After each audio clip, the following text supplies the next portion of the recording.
2 ராஜாக்கள் 2ஆம் அதிகாரம். கர்த்தர் எலியாவை சுழல் காற்றிலே பரலோகத்திற்கு எடுத்துக்கொள்ளப் போகிற போது எலியா எலிசாவோடே கூட கில்காலிலிருந்து புறப்பட்டு போனான். எலியா எலிசாவை நோக்கி, நீ இங்கே இரு, கர்த்தர் என்னை பெத்தேல் மட்டும் போக அனுப்புகிறார் என்றான். அதற்கு எலிசா, நான் உம்மை விடுகிறதில்லை என்று கர்த்தரின் ஜீவனையும் உம்முடைய ஜீவனையும் கொண்டு சொல்லுகிறேன் என்றான்.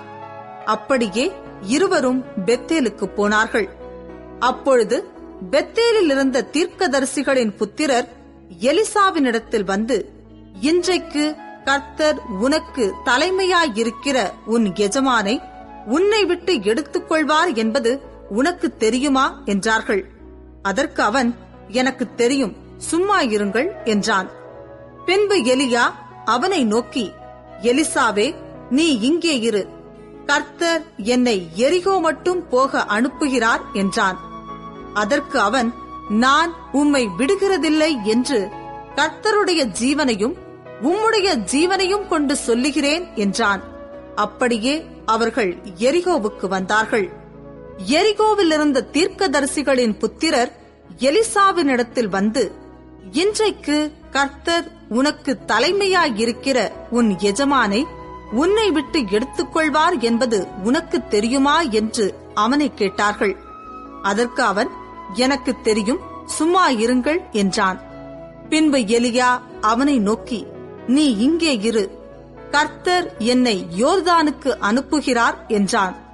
அதற்கு அவன், நான் உம்மை விடுகிறதில்லை என்று கர்த்தருடைய ஜீவனையும் உம்முடைய ஜீவனையும் கொண்டு சொல்லுகிறேன் என்றான்.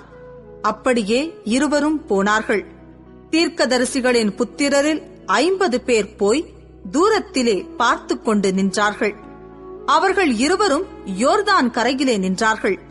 அப்பொழுது எலியா தன் சால்வையை எடுத்து முறுக்கி தண்ணீரை அடித்தான். அது இரு பக்கமாக பிரிந்தது. அவர்கள் இருவரும் உலர்ந்த தரை வழியாய் அக்கரைக்கு போனார்கள். அவர்கள் அக்கரைப்பட்ட பின்பு எலியா எலிசாவை நோக்கி, நான் உன்னை விட்டு எடுத்துக்கொள்ளப்படும் முன்னே நான் உனக்கு செய்ய வேண்டியது என்ன கேள் என்றான். அதற்கு எலிசா, உம்மிடத்திலுள்ள ஆவியின் வரம் எனக்கு இரட்டிப்பாய் கிடைக்கும்படி வேண்டுகிறேன் என்றான். அதற்கு அவன், அரிதான காரியத்தை கேட்டாய். உன்னை விட்டு நான் எடுத்துக்கொள்ளப்படுகையில் என்னை நீ கண்டால் உனக்கு கிடைக்கும், இல்லாவிட்டால் கிடையாது என்றான். அவர்கள் பேசிக்கொண்டு நடந்து போகையில், இதோ அக்கினி ரதமும் அக்கினி குதிரைகளும் அவர்கள் நடுவாக வந்து இருவரையும் பிரித்தது. எலியா சுழல் காற்றிலே பரலோகத்திற்கு ஏறி போனான்.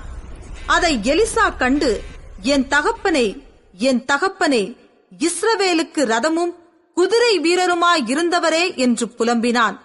அவனை அப்புறம் காணாமல் தன் வஸ்திரத்தை பிடித்து 2 துண்டாக கிழித்தான்.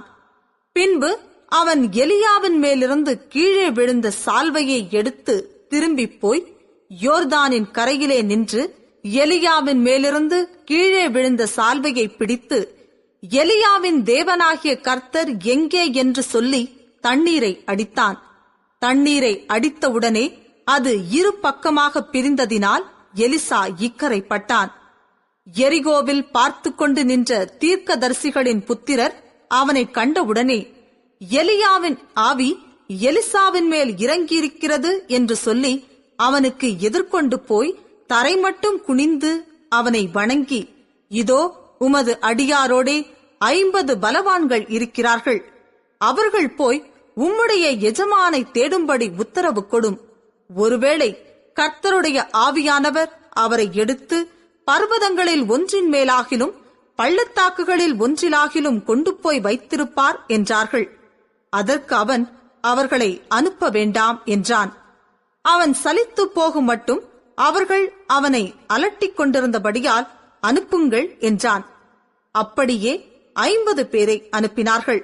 அவர்கள் 3 நாள் அவனை தேடியும் காணாமல் எரிகோவிலிருந்த அவனிடத்திற்கு திரும்பி வந்தபோது அவன் இவர்களை பார்த்து, போக வேண்டாம் என்று நான் உங்களுக்கு சொல்லவில்லையா என்றான். பின்பு அந்த பட்டணத்தின் மனுஷர் எலிசாவை நோக்கி, இதோ எங்கள் ஆண்டவன் காண்கிறபடி இந்த பட்டணம் குடியிருப்புக்கு நல்லது, தண்ணீரோ கெட்டது, நிலமும் பாழ்நிலம் என்றார்கள். அப்பொழுது அவன், ஒரு புது தோண்டியை எடுத்து அதிலே உப்பு போட்டு கொண்டு வாருங்கள் என்றான். அதை அவனிடத்தில் கொண்டு வந்தபோது அவன் நீரூற்றண்டைக்கு போய் உப்பை அதிலே போட்டு, இந்த தண்ணீரை ஆரோக்கியமாக்கினேன், இனி இதனால் சாவும் வராது, நிலப்பாழும் இராது என்று கர்த்தர் சொல்லுகிறார் என்றான். எலிசா சொன்ன வார்த்தையின்படியே அந்த தண்ணீர் இந்நாள் வரைக்கும் இருக்கிறபடி ஆரோக்கியமாயிற்று. அவன் அவ்விடத்தை விட்டு பெத்தேலுக்கு போனான். அவன் வழி நடந்து போகையில் பிள்ளைகள் பட்டணத்திலிருந்து வந்து அவனை பார்த்து, மொட்டைத்தலையா ஏறிப்போ, மொட்டைத்தலையா ஏறிப்போ என்று சொல்லி நிந்தித்தார்கள். அப்பொழுது அவன் திரும்பி அவர்களை பார்த்து கர்த்தரின் நாமத்திலே அவர்களை சபித்தான். உடனே காட்டிலிருந்து 2 கரடிகள் புறப்பட்டு வந்து அவர்களில் 42 பிள்ளைகளை பீறி போட்டது. அவன் அவ்விடத்தை விட்டு கர்மேல் பர்வதத்திற்கு போய் அங்கே இருந்து சமாரியாவுக்கு திரும்பினான்.